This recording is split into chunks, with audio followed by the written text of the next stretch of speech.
Good to see you, Stu. How are you? Very, very well. Just had a very exciting morning with Minecraft and the kids out at Verso. Well, this is exactly the best timing, I think. What a way to celebrate the International Day of Multilingualism, to go and sort of inspire young minds to learn languages and get Oh, their minds ready for learning languages, I guess. I mean, today's obviously all about multilingualism, and you are as pretty much as multilingual as it gets. I mean, just give people a little bit of a sort of an intro to you, because anyone who doesn't know you, whoever that may be out there, I can't imagine, but just give a little bit of an intro to you and your linguistic background, and then we'll delve into your brilliant ideas for education. okay. So Stuart J Raj. Everybody in this part of the world, I live in Bangkok, Thailand. So everyone in Southeast Asia knows me as my middle name Jay.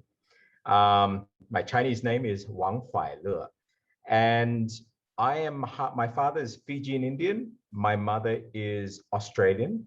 We're talking white Australian, but her father, who was an Australian of like British Irish descent, spoke about 11 languages. So he spoke fluent Chinese, Japanese, Hebrew, Russian, German, French, Italian, Latin. And as you can imagine, back in the 40s, he was a bit of a freak. He was a radio operator in the war. And so when I was a kid, there wasn't just language, but it was everything. So from Morse code, many people, if you Google my name, Stu J Morse code, you'll see a clip I put together of the ASL, A, B, C, D, E, F, G, like sign language and Morse together using music. But we put, everything was puzzles and communication using tools and sound to create meaning.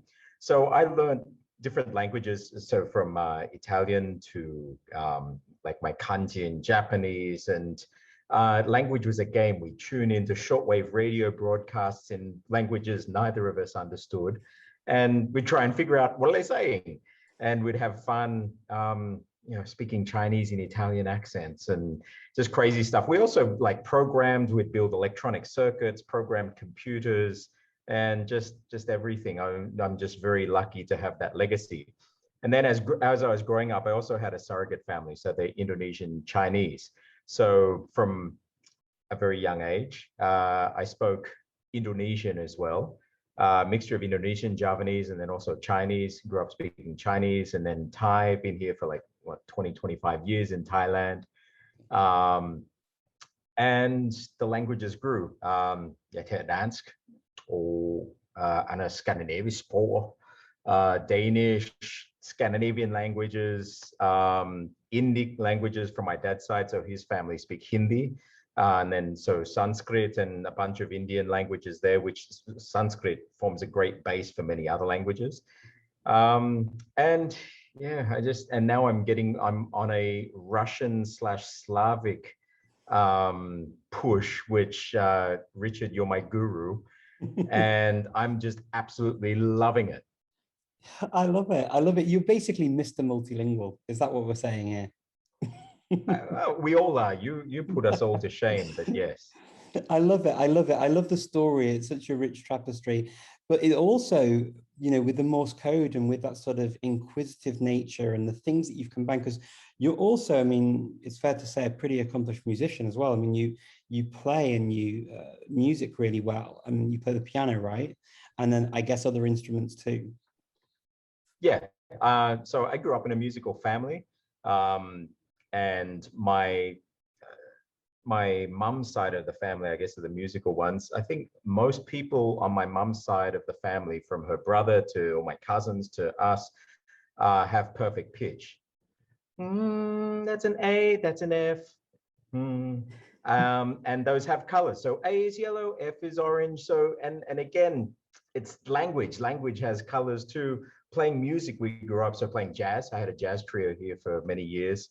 But part of that, so again, on my mum's side of the family, music, along with language, but music was a very big part of it.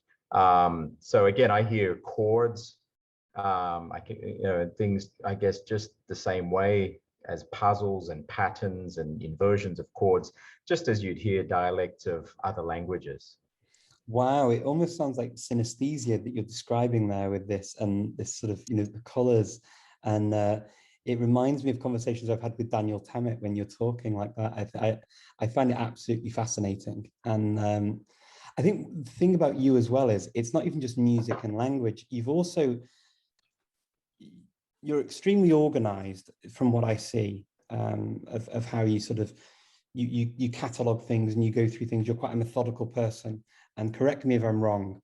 The thing that impresses me with you is that you bring all these things together. And this is, I think, obviously the crux of what we want to talk about today, is how you've done that. How have you brought your sort of look at computer programming languages, your sort of music, your Morse codes, your signs, and all of this sort of stuff together with languages?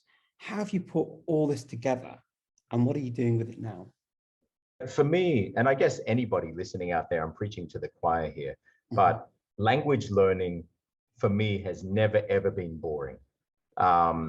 It's always fun. It's always, it's just a game. And part of why we call it Minecraft, because I love the brain element to it. So the whole idea of neurotransmitters, dopamine hits, getting the different neurotransmitters or the different functions of the brain to do different things with the learning process and learning how to use your brain. So I just want to give an example. This morning at 5 a.m., I woke up. I had to be out the door at 7 a.m. to run this program. But I walked into my 7-Eleven and I got my usual iced latte. And then I walked up to the fridge to get a Diet Coke. And as I opened the refrigerator in 7-Eleven, I saw this sign. Okay, so I saw this sign. This was on the refrigerator. You can probably see it there. It was a blind pulled down. And it says, all liquor and alcoholic beverages are forbidden, basically, between certain times in Thailand. But look at that. As a language person, you see all those languages in there. What have we got? We got Thai, English, Burmese, Japanese, Chinese, and Russian. All those horrible drinking cultures. And so what I did was I took a snapshot, then I pulled up the resolution on my phone so that I could see it more clearly. And then from that, I got it into my app, the Cam Scanner app, so I could straighten it up. You can see, so I actually straighten it out, straightens it up. Then from that Cam Scanner app, I just opened that photo that I saved in my phone in Google Photos, and you use Google Lens, and bang, it does an instant OCR on the text. And from that OCR, then you can actually translate it if you want. But what I did was I pasted it into Google Keep. From there, I jumped it into Vim, and I have a little function to gather it and up together as a CSV file. So I've got English, Myanmar, so Burmese, Japanese, Thai, Mandarin, Russian, and then finally, and now I don't know if I pull this out, are you going to be able? But I wrote a little script then that I can just basically make automated spaced repetition files from CSV files. And so right now I have spaced repetition audio files generated instantly for me in Russian, Japanese, Chinese, Burmese, and English. So a little trip to get a latte for me this morning at 7-Eleven became a huge learning experience. And the lesson, I actually used that with the kids this morning. And those lessons, just from that sign, you get grammar, you get structures, you get to see how different things are placed, you get to how to tell the time, all from shooting a screen in a refrigerator at 7-Eleven. And so, and spaced repetition that they can use in all these multiple languages, because some kids today wanted to learn Russian, some wanted to learn Japanese, some wanted to learn Vietnamese. Vietnamese wasn't in that list, but we shifted there. It's all a pattern, it's all a game. And I just want to, it's exciting seeing kids getting excited about language. You don't have to wait for a language teacher to teach you anymore. You know what? It's funny when you sort of went through all of that. I was kind of, sort of, I can't believe he's doing all of these things using his technology to sort of move things on so quickly from one thing to the other. And it's interesting actually, because I've walked around cities and I will do similar things to what you're describing now.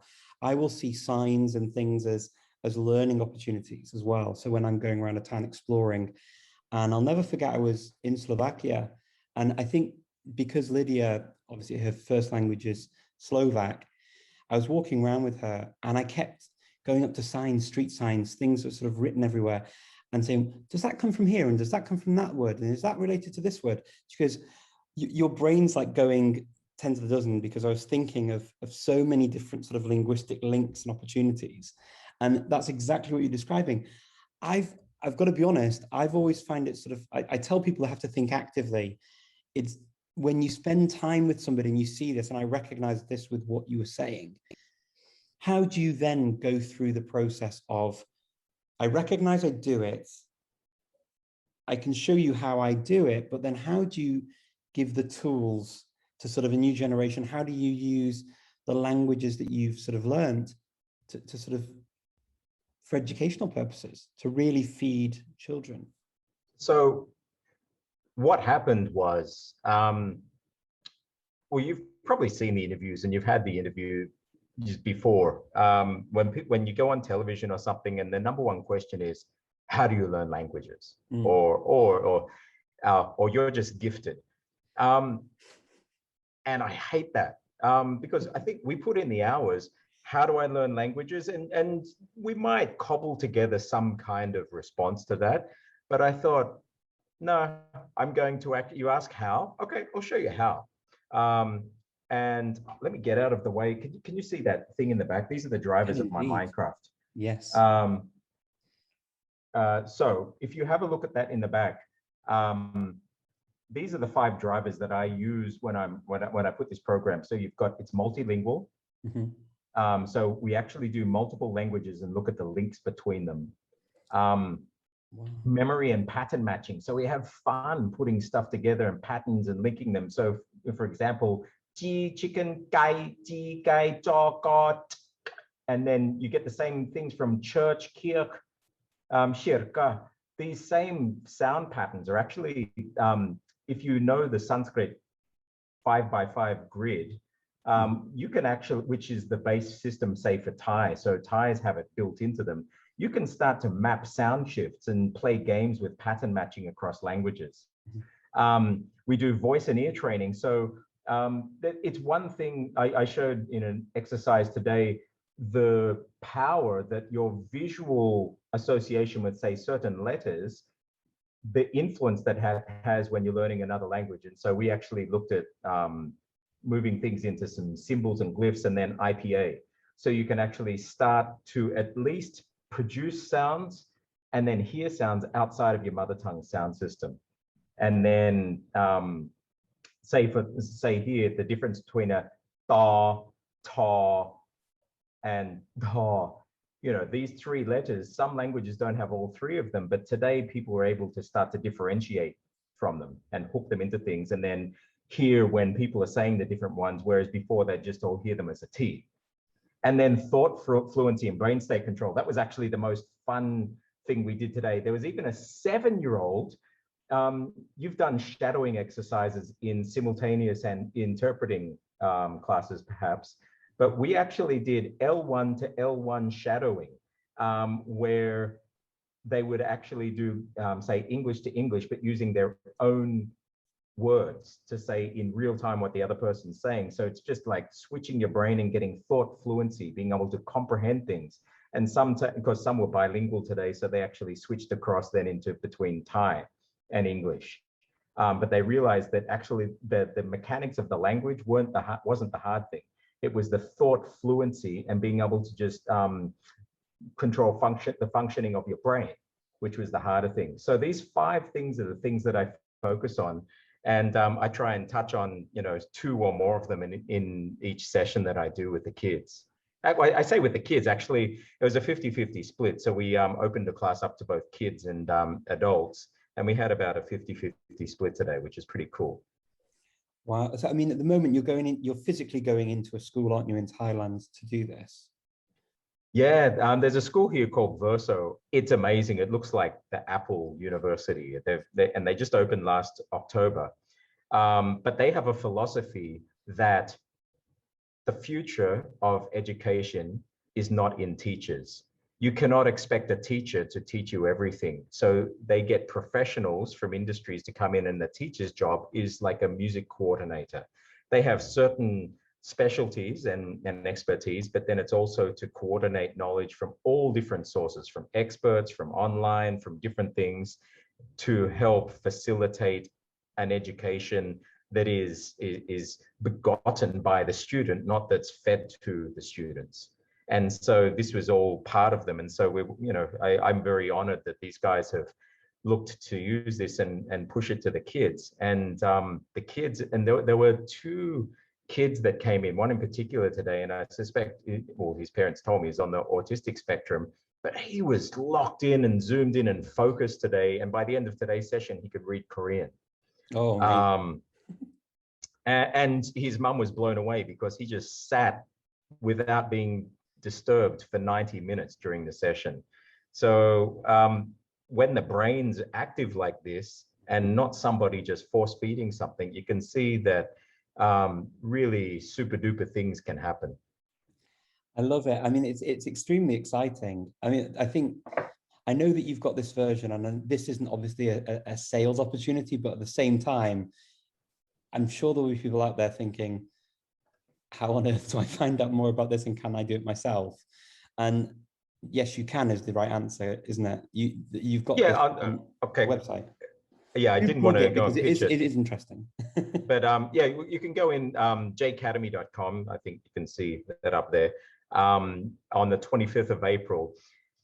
At the moment, so basically there's work that they're going to be doing. For anybody that's got my book, I've actually got a secret code on the back, like that's in glyphs. And so today part of the exercise is between this week and next week, they've got to decode what it says based on what they learned today.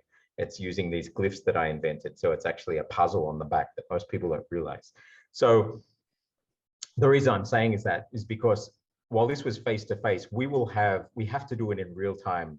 So it's over 11 weeks. I will be meeting every Sunday at 10 a.m. my time, but then that'll go for 90 minutes. But then there will be exercises that I put up online that basically feed between each session. And everyone also chooses a pet language that they adopt for the 11 weeks. And it could be any language, but then we apply all the principles we learn to then developing that language. And for many of the languages, I might have a decent foundation or a very decent foundation in, so I can help with it. But the tools we learn are then need to be directly applied to your development in whatever your pet language is that you choose. And so, yeah, that'll be starting on the 25th of April. You can check it out on jacademy.com. It's a blended learning thing. So you'll learn with me, and then you'll have stuff to do offline as well. But it's going to be pretty cool. So everyone come in. I don't want to use this as a pitching thing. So we can we are talking about education, and this is what you're doing. And I think, you know, when I first heard of what you'd done, was it with a 13-year-old boy? Yeah, because this all started with him, didn't it? And he was 11 at the time. Yeah.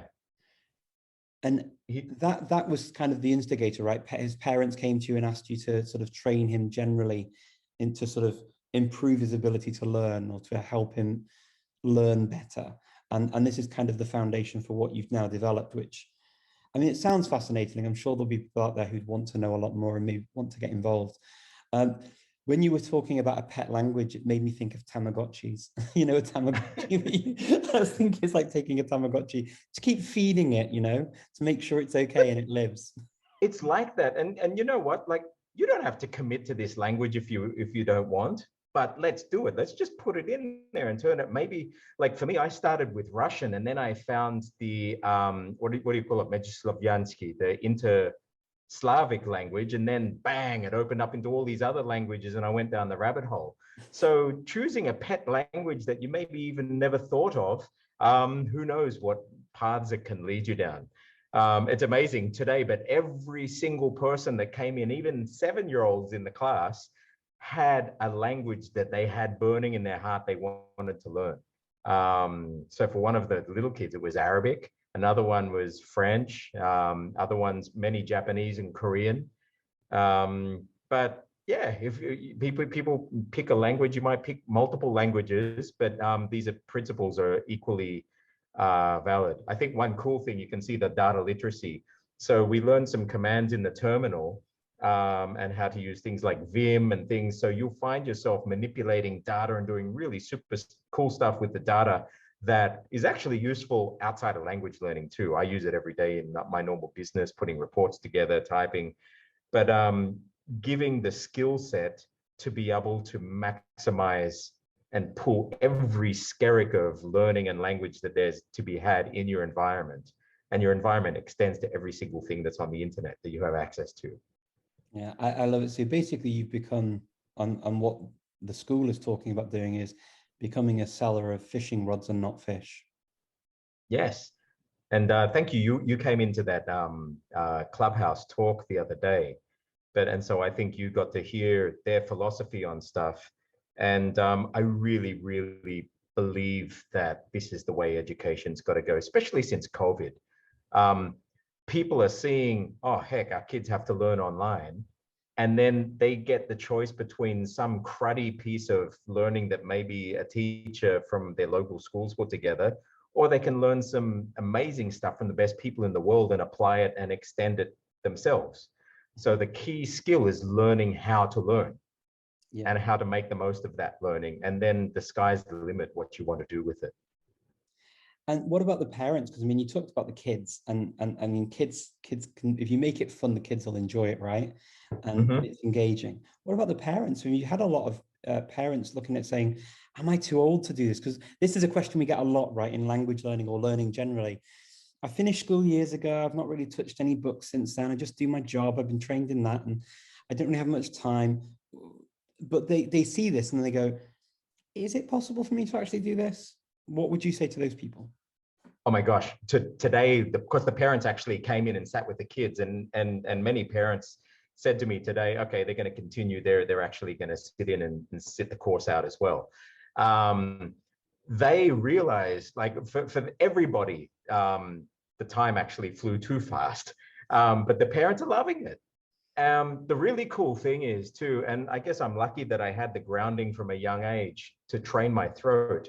So I can kind of feel what's going on in the throat. And like, say in Thailand, the different, like, these glottalization. So we talked about water. You might be able to relate to that. If you come from England, you've got to stop. But how do you say that to somebody that doesn't say water? Well, actually, many languages have it. And so, like, we were able to show with the Thais, actually, when you say this set of words are saying, okay, what's happening to your throat?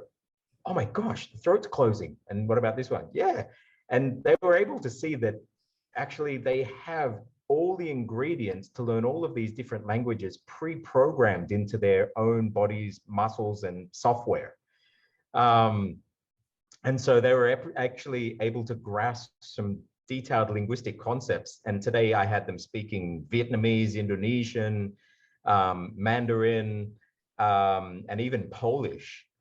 And they were able to apply the principles they used to shift out of their mother tongue sound system, but still understand why it's shifting from, like, because what's happening naturally in them. So to bring it back, what about parents? I think the parents, as long as they're part of this, they're just as buzzed as the kids. Yeah, it's so nice to hear that parents are sort of reacting in that way.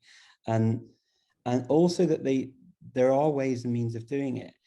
One thing I'd sort of ask is, how far can people be trained to hear the difference? Because obviously, as we get older, you see on things like TikTok and different things, play this sound, and if your child's under 25 or if your child's under a certain age, they'll hear it, but you won't. And clearly, people have different, hearing abilities for many reasons. Is there a way to train that to be able to distinguish the difference easily, or are there sort of ways around it if you physically can't? So let me just share this again. So I'm a big fan of altered brain states, and hypnosis. I've used a lot. So the way that I did it today was I used a technique called anchoring. Okay, so you see this word imagine. Mm-hmm. And so I would actually get that. So first of all, I just bring them down, count from 10 to 1, just get them into a nice state where they're ready to receive this stuff. And then getting their throats into position and locking it into this glyph. So this is back of the throat. And if you, from your Korean, you'd recognize that. Yeah. And then in Thai, we have the jaw dan. So they get their tongue in, that's the tongue raised. And so they were just sitting and planting their tongue for like a minute, planting it until the mouth is sore, staring at this glyph. And then once we had these all locked in, and so we had, I invented this glyph here. It's for cerebral. So this is like a ta. It's the rolly tongue on the roof of the mouth. And then we have the dental. So I've done my own version of glyphs, but if you speak Korean, you would actually be very familiar with these shapes. This is the tongue raising up. So I actually got their muscles to lock in. And then what we were able to do then was, because they know these base positions and the feelings of them in their muscles from where they are locked in on their mother tongue, I could then start to shift them. And I could say, okay, so in Indonesian, we actually do this. In Vietnamese, it's not you hear in English, we say da, you can hear the spit on it, da, da. In Thai, da, there's no spit because this was actually originally a glottal N, da, da, da. And then in Vietnamese was also a glottal N to the point it imploded. So they had this di, di, dao, day. And so today we actually were able to teach native speakers of Thai, some of them who didn't actually speak English that well, how to produce a native English D from here, and as well as a Vietnamese implosive D. From, so, you know, but it's having a baseline. And so we're able to set the baseline, link that thought with the muscles, with sound. And then once that foundation is set, then we can sort of shift around and do some cool stuff. Wow, that's super, super interesting. I love it. I love it. I'm sure lots of people are going to have questions for you. Children being overwhelmed. What do you do if you notice people in the group being overwhelmed by things? You know, how do you tackle that? We play, and this is the same thing that with what I find when children are when children are starting to get overwhelmed, they'll change topics, or they'll make a joke, or they'll start to do something or play with whatever. So we just go with it. This is how our brain works. And so especially with Sean, the original guy, you know, if he started to go down a rabbit hole in one area or started to sort of go off track, okay, let's take it down that track. I'll go with it. Or we play, or we take a break. But honestly, the main people who are overwhelmed are not the kids. The kids just go with it. It's the adults that are starting to use their, you know, thinking, oh, heck no, maybe I can't do this. But so far, we haven't got to a point with this stuff where the kids have said, whoa, whoa, whoa, whoa, I'm not getting this. Mm-hmm. All of this with kids, I mean, I recognize this as well. It tends to be as sort of we get, I think it's probably past the age of 7, the psychological barriers start to fall into place because our friendships become more important, and what our peers think and how we're perceived tends to sort of edge into and encroach on our ability to be open-minded for learning and to not feel like embarrassed. We start feeling embarrassed about how we sound or how we look, right? Funny, do you know what the #1 comment was today? So we were doing this shadowing exercise. So this person would tell a story. This person first had to mimic them, including their breath, including where they were placing their vowels, where they were looking and stuff. So they did this mirroring. And then they would do L1 to L1 interpreting. They said the linguistic part of it was not the hardest thing. The hardest thing was actually looking at them in the eyes and speaking, because they felt embarrassed. And then other people mimicking because they didn't want the other person to feel bad, or they didn't want to look stupid. They could actually do it. And so the kid that actually really performed well, actually the kid that performed the best was a 7-year-old. A kid, he performed well, but the only way he could perform well was to just shut everything out and just look down at the ground and do it because he was self-conscious. So I think rather than the self-conscious part of it is probably a big thing. And then when your mind kicks in and starts to try and analyze what you're doing. And the other thing too with interpreting, so I was using the example, we gave a demonstration of simultaneous interpreting versus consecutive. And for me, I would take simultaneous any day because I just don't have to think. But when you have to stop and think and you're filtering things, this is when you hit against brick walls. And so thought fluency, which you see, there's one of them there, thought fluency, for me is a key fundamental skill to get the brain going. And part of that is self-confidence. Part of that, it's just the ability to speak on any topic. And once they get that going, these other skills are actually, they're teachable. Yeah, it's really, I think, reassuring for people to know that they are teachable. And particularly for adults, because this is the one thing that I always hear from people, well, you know, my pronunciation, my accent, how important is it for it to be amazing? I mean, you're talking about reproducing the sounds. And let's be honest as well, there are some people who will never really roll their R's for whatever reason, because you've got entire countries like Italy, Spain, even here in the Balkans, people will tend to do the rolled R.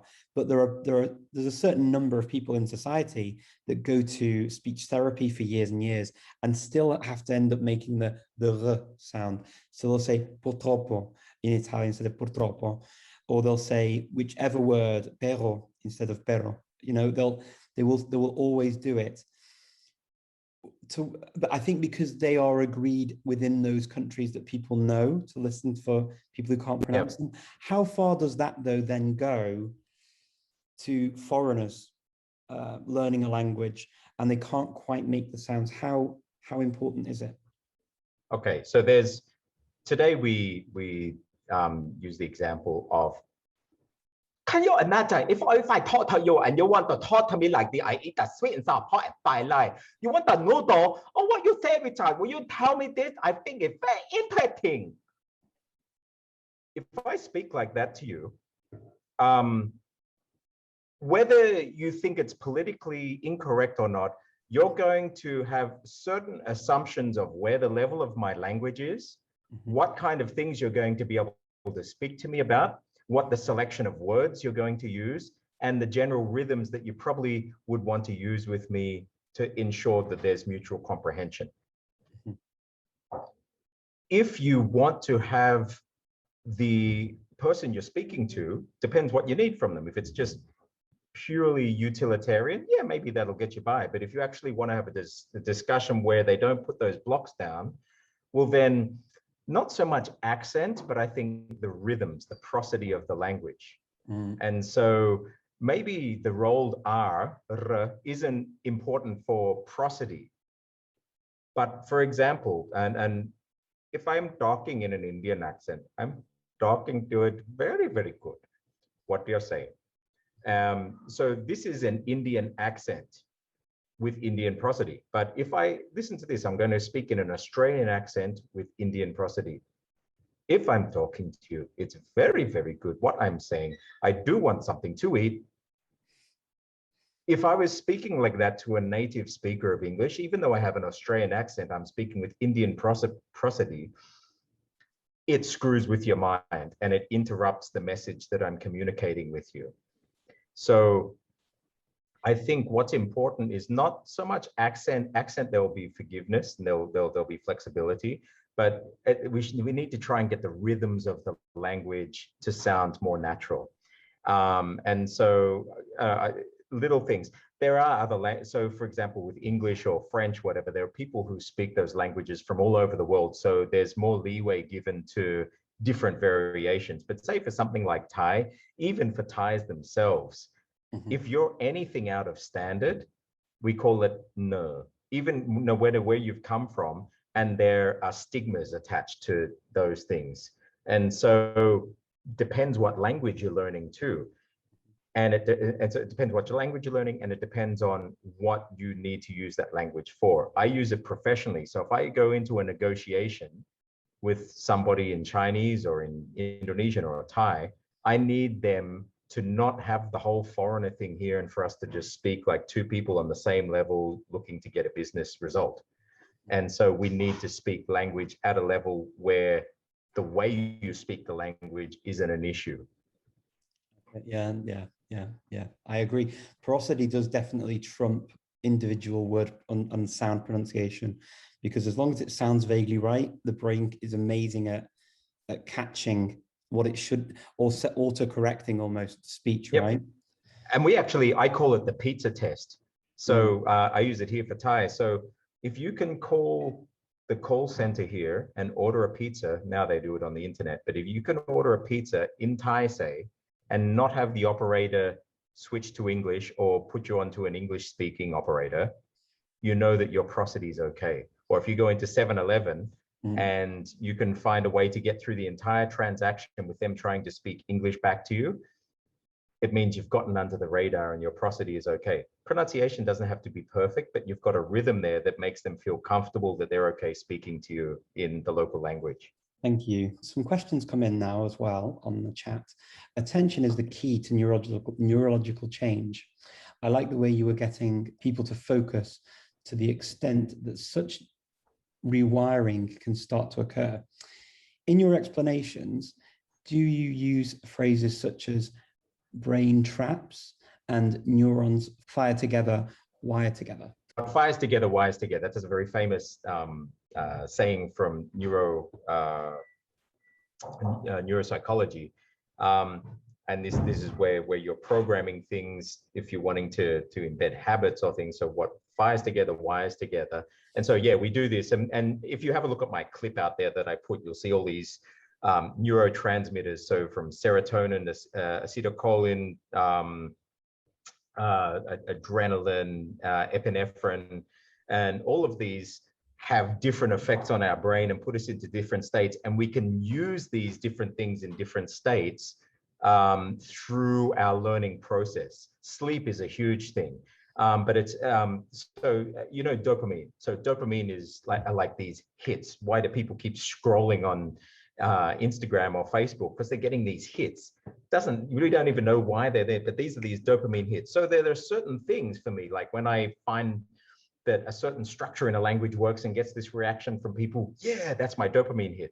So Phoebe, that's my drug. But then I'll also need myself to be in this sort of the serotonin state. Serotonin is this love, at peace, feeling warmth that happens when you're, when I'm with the family or just home and relaxing, but there's still things processing in those times. So as we're learning, you can see that actually different things happen in the brain, and we actually, we develop different things during these different states. During long wave sleep, during REM sleep, different things happen. And so we'll actually be bringing the science and research papers in from different neuroscientists to back up what we're doing here and seeing what can we do with the brain? How can we work with the brain, our diet, our sleeping habits to maximize the learning that we're doing and our concentration? Yeah, it's really a whole holistic approach to the whole thing, isn't it? Yeah, I think I've always been somebody who gets very good night's sleep. And I actually use sleep. I'll do some of my most creative stuff, say 2-3 in the morning when I'm in these states, and I'll write music or come up. If anybody's seen my Morse code clip, you'll see that, heck, that must have happened in a dream, because it's out there. I use space. I use 120 beats a minute to get the brain into alpha state. And then I shift that. You can actually hear my voice, even though I'm not speaking, in your own voice as I'm shifting my mouth. But that was all through dreaming and then just waking up, being in these total states where everything's sort of coming together, and then going back off to sleep. And then I'll go and put it all together once my brain's had time to process it while I was sleeping. But for me, the whole life, the whole like daily cycle is one big part of the learning process. Mm-hmm. Fantastic. We've got another question here. Can you recommend any source where you can learn more about phonetics and the production of sounds? There's stuff that will come to Minecraft because we do it. That's the first lesson that we do. Production of sounds, looking at throat.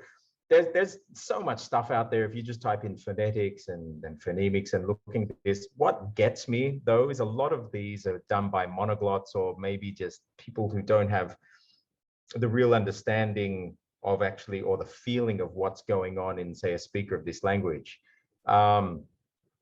It's really good to speak with somebody who speaks your language and actually knows what's going on in the throat and how to shift it.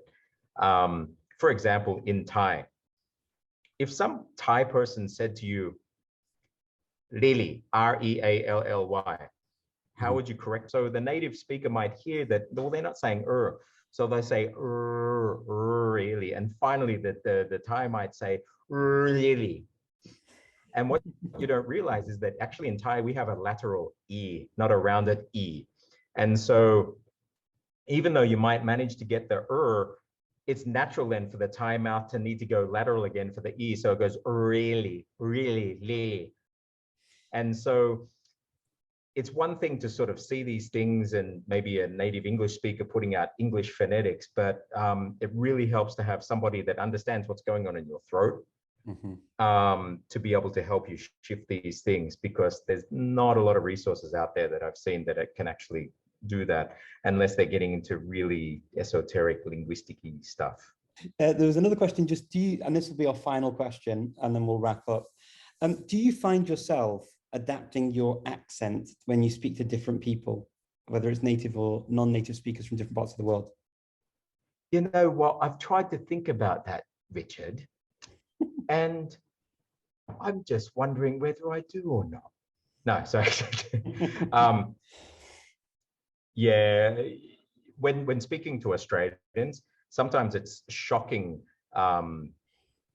once you actually say you go, I've been to Australia for many years, but when you actually hear Australians in their native habitat, the way they speak to each other after not having been exposed to it for such a long time. And then you actually have to force yourself to be more Aussie when speaking to them. I think coming out, my accent sort of gets mellowed down a little bit. My wife accuses me of not speaking to her the same way that when I speak to, say, other Australians. I don't notice it.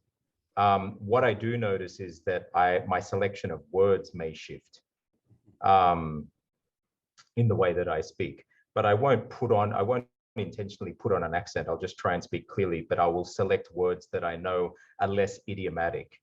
So if I didn't say, rather than saying he wanted to put some spin on that so it wouldn't go so it wouldn't go off right field or whatever. So you wouldn't use these sort of things. I said, oh, he thought carefully and made sure he wanted to communicate his message properly so that he wasn't misunderstood. Yeah. So yeah. I'll make sure that I minimize my idiomatic language more, and that I just try and speak clearly. Yeah, I think that's it, isn't it? It's the sort of these almost as well, the language you use with your family, the language you used where you grew up. There'll be words that you know are just, they don't travel so well. So I guess it's especially with Americans. Yeah. Yeah, well, it's true. It's true. I mean, you know, some of the words that I used to use all the time growing up, instead of very, we would always say dead. It's dead good. And of course, that's not something that travels particularly well, you know, outside sort of where I'm from. I've put a clip out there on how to speak strine Australian English for Americans. I don't think it's suitable for general consumption, but make sure you've got headphones on when you listen to it, but you'll see what I mean. Well, listen, any accent you do, it's always charming, and you're always charming. Thank you so much for joining us today to talk about all of this education, how we can rewire our brain. Please do reach out if you want to reach out. We'll put all the links on the video when we release it as well, so people can find you and ask more questions. So good. Thank you for being part of today. It means a lot. And after a long day of, you know, talking to kids at a school, I really appreciate you taking the time. All of your accents are amazing, and so is your music and everything else. So serendipity for today. Thank you so much, Richard. Yeah, a glimpse into your brain. Amazing. Bye bye. Bye.